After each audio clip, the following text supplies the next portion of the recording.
Et comme promis, nous avons au téléphone Nicolas Stanzik. Bonsoir Nicolas. Bonsoir. Alors merci d'être avec nous ce soir. Vous sortez un ouvrage fort ambitieux aux éditions Scali, Dans les griffes de la Hammer, avec en couverture la sublime affiche du Cauchemar de Dracula, un chef-d'œuvre du genre. Donc un ouvrage sur la fameuse firme de production britannique, de cinéma d'horreur et d'épouvante. Alors d'abord Nicolas, comment on s'intéresse comme vous au cinéma de genre, au cinéma de la Hammer pour en faire un livre? À l'origine, c'est d'abord une passion. C'est-à-dire qu'avant de penser à en faire un livre, ça a d'abord été un goût dans l'enfance, dans l'adolescence. Et la passion aidant, on finit par travailler sur ce genre de choses. Moi, ça a été à la fac, en histoire. Et dès cette période-là, après, par contre, j'avais vraiment en tête l'idée de faire un livre de mes recherches. Voilà, c'est venu comme ça. Ça a été un long parcours. Tout a débuté en fait en 1985, pour être précis. Par une vision manquée, et il s'agissait du Cauchemar de Dracula qui passait à la dernière séance de la fameuse émission d'Eddie Mitchell, et j'étais beaucoup trop petit, j'avais 7 ans, mes parents m'avaient interdit de voir le film, et de cette frustration donc est née cette passion pour le cinéma d'épouvante, les vampires, Dracula, Christopher Lee, la Hammer. Voilà. Il y a souvent beaucoup de choses qui démarrent par des frustrations. Exactement. Nicolas, la Hammer, peut-être pour nos auditeurs qui ne connaissent pas cette firme mythique, fondée en novembre 34, si je ne m'abuse, mais oui, qui a connu son heure de gloire plutôt dans les années 55, une grande période années 55-70 avec deux stars, Christopher Lee, Peter Cushing, et puis des grands chefs-d'œuvre. Vous nous faites comme ça une brève petite histoire pour mettre l'eau à la bouche à nos auditeurs? Oui, avec plaisir. Donc effectivement, la Hammer née en 1934. C'était d'abord une toute petite firme de production anglaise, londonienne, qui fabriquait des tout petits films de complément de programme qui en général n'étaient pas exportés. Ils ont eu cette politique donc de production dans les années 40 jusque dans les années 50. Et en 1955 vient leur premier grand succès. Il s'agit d'un film de science-fiction qui s'appelle Quatermass Experiment, qui était signé Val Guest. C'est un film de science-fiction qui ne s'interdisait pas des moments horrifiques. Le film marche très fort en Angleterre, il marche très fort également aux États-Unis, parce qu'il est exporté, celui-là. Et finalement, très rapidement, les exécutifs de cette petite firme ont imaginé qu'il serait possible, pourquoi pas, de faire un remake de Frankenstein. Parce que ce qu'il faut bien voir, c'est qu'à l'époque, Frankenstein avait déjà été très connu dans les films des années 30, les films produits aux États-Unis par la Universal, dans lesquels il y avait Boris Karloff dans le rôle de la créature. Et petit à petit, tout ce pan de cinéma était un peu tombé dans une espèce de décadence dans les années 40. Et c'est plus du tout un objet d'épouvante, c'était même devenu un objet de rire, de caricature, et voilà, ça avait tout simplement disparu des écrans. Et donc, les exécutifs de la Hammer imaginent pourquoi pas reprendre l'histoire de Frankenstein à la base, revenir au roman et faire une nouvelle version en couleur. Et donc, ils font appel à Terence Fisher, qui était déjà un réalisateur qui avait signé quelques excellents films noirs, et ils font appel également à Peter Cushing, qui lui était très connu à la télévision anglaise. Il venait de faire une adaptation qui avait connu beaucoup de succès de 1984, et ils font également appel à un autre acteur qui lui est un total inconnu à l'époque, qui s'appelle Christopher Lee. Le film cartonne littéralement au box-office en Angleterre, et aux États-Unis, il va même jusqu'à devancer la même année Le Pont de la rivière Kwai, donc c'est un succès phénoménal. Et ça a été le début d'un long cycle. Immédiatement après, ils ont eu envie donc de poursuivre dans cette veine-là. Ils ont repris le mythe de Dracula, et ça a donné donc lieu au Cauchemar de Dracula, qui est à mon sens la meilleure adaptation avec Nosferatu de Murnau du roman de Stoker. Ça a donné ensuite La malédiction des pharaons, c'est-à-dire qu'on reprend le mythe de la momie. Ensuite, il y a eu La nuit du loup-garou, il y a eu Le fantôme de l'opéra, il y a eu Le chien des Baskerville, La Gorgone, etc., etc. Et donc, il y a eu à peu près, entre 1957 et 1977, il y a eu à peu près une cinquantaine de films donc d'épouvante, gothique, en technicolor flamboyant, avec des moments très sanglants, souvent érotiques également, qui ont été donc ça a été donc été un grand cycle à succès. Voilà. Alors Nicolas, justement, ce qui peut différencier peut-être La Hammer des autres productions de l'époque, c'est peut-être le côté très british, très ambiance victorienne, très gothique, le jeu british des acteurs, avec justement ce côté le sang, les dissections, du sexe également, et c'est ce mélange qui a fait les succès de ces films. Oui, tout à fait. Ce qu'il faut bien voir, c'est qu'effectivement la Hammer reprend une formule commerciale qui était donc celle des films à suite des années 30, mais pour le reste, c'est quand même un cinéma à l'époque d'une radicale nouveauté. À la fois, il s'agit de la réappropriation d'un patrimoine culturel anglais, c'est-à-dire qu'on réadapte des romans qui à la base étaient anglais, à savoir, irlandais dans le cas de Stoker avec Dracula, mais anglais dans le cas de Mary Shelley avec Frankenstein. Et d'autre part, on réinvente l'esthétique de l'horreur au cinéma. Ce sont les premiers films qui pensent vraiment l'épouvante en couleur. C'est-à-dire quand on voit les films de Terence Fisher, notamment tous ces films d'épouvante, on s'aperçoit vraiment assez aisément qu'il s'agit vraiment d'un créateur de forme. C'est-à-dire que quand on regarde son usage du sang à l'écran, comment il le filme, la manière dont il crée des oppositions de couleurs, le rouge, le vert, la manière dont des taches rouges se promènent à l'écran, il y a vraiment une esthétique sanglante qui était totalement novatrice, c'est-à-dire qu'on n'avait jamais vu ça, c'était une vraie transgression esthétique à l'époque, mais même au-delà, c'est-à-dire que Fisher fait du sang un signe et qui pose en général des questions métaphysiques. Et c'était aussi quelque chose qui n'avait jamais été fait. Voilà. Alors, et donc associé à cette esthétique sanglante, en général, tous les films de la Hammer avaient en plus, remettaient la question sexuelle, remettaient l'érotisme au centre des mythes fantastiques. Et ça, c'était la deuxième radicale nouveauté.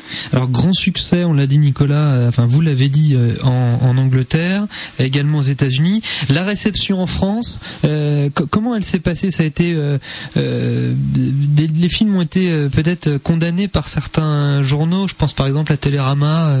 Ah bah oui, tout à fait. Ça c'est une longue histoire. C'est d'ailleurs l'histoire du livre. En France, tout ce qui touche au fantastique, c'est toujours un peu problématique, voilà, tout simplement.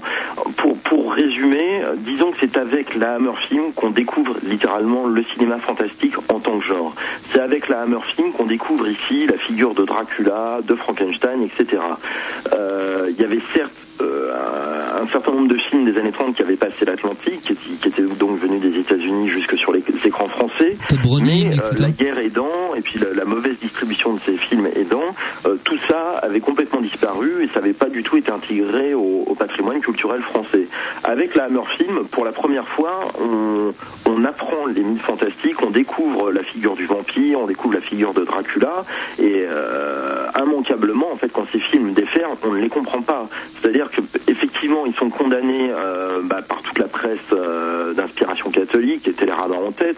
On les condamne pour leur érotisme monstrueux, on les condamne pour le sang à l'écran, on les condamne pour le fantastique tout simplement. C'est-à-dire qu'on comprend rien à la nature antéchristique de Dracula, par exemple.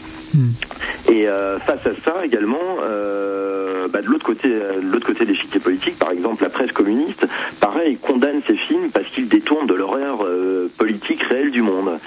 Donc finalement, ces films trouvent un petit peu néanmoins leur public, c'est-à-dire qu'ils font quand même des relatifs succès au box-office, mais finalement leur reconnaissance viendra d'une toute petite minorité de personnes.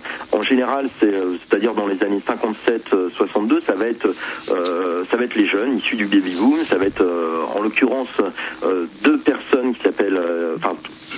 trois personnes, Michel Caen, Alain Aubry et Jean-Claude Romer, qui ont fondé une revue en 1962 qui s'appelait Midi Minuit Fantastique, et ce sera la première revue européenne consacrée au genre, au fantastique, et le numéro 1 est un spécial Terence Fisher, donc un spécial Hammer, et pour la première fois on dit du bien de ces films-là, et ça va même au-delà, c'est-à-dire qu'on fait de Terence Fisher à ce moment-là un véritable emblème pour cette jeune cinéphilie naissante. Alors Nicolas, votre livre, le parti pris de votre livre, c'est de livrer un essai, un brillant essai dans la première partie, et puis ensuite d'enchaîner avec bon nombre d'entretiens pour éclairer plus bien évidemment la Hammer, mais aussi la réception de la Hammer en France, hein, c'est bien ça. Oui, tout à fait, oui. En fait, oui, ce que j'ai essayé de faire, c'était une sorte d'histoire culturelle, on va dire, de la France des années 60 et 70, par le prisme du fantastique en général et par le prisme de la Hammer en particulier. Et ce que je voulais éviter de faire, c'était à la fois je voulais faire quelque chose de très rigoureux en termes historiques, mais en même temps je voulais pas non plus tomber dans l'essai purement théorique, et j'avais vraiment envie de compléter cette vision des choses par les témoignages tout simplement des acteurs de cette histoire-là, c'est-à-dire tous les cinéphiles qui ont créé les premières revues, qui ont créé les premiers festivals consacrés au genre, qui ont fait les premières interviews de Terence Fisher, de Christopher Lee, etc. C'était de voir qu'est-ce qu'il pouvait raconter tout simplement toute cette histoire, parce que si on prend l'histoire de la cinéphilie, en général la cinéphilie c'est quelque chose qui se partage vraiment entre intellect et émotion intime, et en même temps il y a cette volonté de se créer de créer une communauté en gros, et en même temps il y a cette espèce de contradiction qui fait que cette communauté se nourrit d'émotions intimes. Et donc voilà, c'est pour ça que j'ai un peu partagé le livre en deux parties, à savoir le côté essai historique avec un peu de théorie, etc. Et de l'autre côté, la part humaine, la part sensible de toute cette histoire, les témoignages. Alors Nicolas Stanzik, donc dans les griffes de la Hammer aux éditions Scali, alors tous les titres de films que vous avez cités tout au long de cet entretien, Nicolas, moi ça me rappelle le cinéma de quartier de Jean-Pierre Dionnet sur Canal+, qui passait tous ces chefs-d'œuvre. Aujourd'hui, on peut en trouver quand même pas mal en DVD, il me semble. Oui, là maintenant il y en a beaucoup. On peut trouver très très facilement dans les DVD français. Il y a eu une très belle collection chez Metropolitan, il y a une vingtaine de titres. Il y a Backfilm qui a réédité récemment aussi certains des classiques de Fisher. Il y a notamment Les Maîtresses de Dracula qui est très beau. Oui, on trouve tout ça assez facilement. Bon, si vous aviez un film à conseiller à nos auditeurs, Nicolas, sur de la Hammer pour découvrir cette firme mythique. Alors j'en conseillerais deux. Allez-y. Je conseillerais Le Cauchemar de Dracula parce que c'est un film magnifique, c'est un film parfait à tout point de vue. C'est un modèle. C'est vraiment un modèle de cinéma. C'est-à-dire que à la fois on a vraiment la réinvention du mythe de Dracula par le renouvellement de son iconographie. Il y a vraiment ça. C'est pour la première fois le vampire, c'est la pulsion, c'est l'animalité, c'est tout ça. En même temps sur le plan de la forme. C'est sur le plan des couleurs, c'est très très beau. C'est un film qui a des tons pastels, mais dans lequel toutes les déflagrations sanglantes sont extrêmement violentes parce qu'on a cette espèce de contraste des couleurs. Il y a tout cet aspect érotique qui est au cœur même du film, c'est-à-dire c'est le sujet même du film. Dracula, c'est une bête sexuelle, et puis voilà, il y a Christopher Lee qui est inoubliable. Pour toutes ces raisons-là, c'est un vrai chef-d'œuvre. Et le deuxième que je conseillerais, ça c'est beaucoup plus pour donner envie. C'est un film qui lui est encore introuvable en France. Il s'agit des Deux visages du Dr Jekyll, toujours signé Fisher en 1960. C'est un film qui est jamais sorti en France sur les écrans, sauf, je crois, au cours d'une sortie illégale dans un seul cinéma à Paris en 68 pour 15 jours seulement. Donc c'est dire s'il est méconnu par ici. Et c'est une variation donc sur le mythe de Jekyll et Hyde qui est tout à fait intéressante dans la mesure où Jekyll nous est présenté comme un vieux bourgeois barbu et Hyde comme un très bel homme, un jeune homme séducteur qui va même devenir l'amant de la femme de Jekyll. Donc on a quelque chose de tout à fait étonnant sur le plan du scénario, et au-delà de ça, c'est vraiment une tragédie bouleversante, et c'est un film d'une très grande intelligence, et je pense même, alors ça c'est ma petite théorie personnelle, je pense même que Stanley Kubrick, quand il a mis en scène le personnage d'Alex dans Orange Mécanique, c'est à mon sens plus ou moins inspiré du Hyde de Fisher. Il y a vraiment des similitudes dans le comportement, dans la manière de le mettre en scène, dans le regard, dans le visage. C'est tout à fait intéressant. Voilà. On va regarder ça de près. Nicolas, aujourd'hui, dernière question, quel cinéaste vous contemporain vous pourriez rapprocher de la démarche de la Hammer? Est-ce qu'il y en a un au moins? Alors de la démarche,